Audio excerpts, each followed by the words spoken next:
Antikorozijos centras Alytuje Likiškėlių gatvė 33.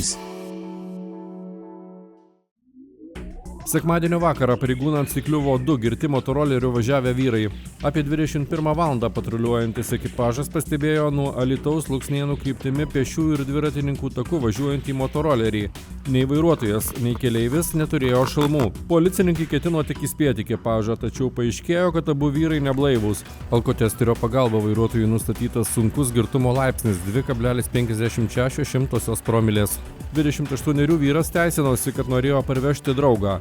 Paaiškėjo, kad motoroleris priklauso kitam asmeniui, neapdraustas privalomojo draudimu. Už vairavimą neblaiviame stovyje, kai nustatomas sunkus girtumo laipsnis, gresia baudžiamoji atsakomybė.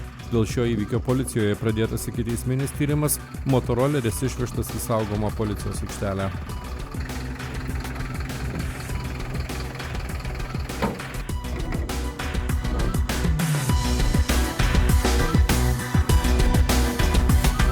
Alytaus gidas – populiariausias portalas Dzūkijoje.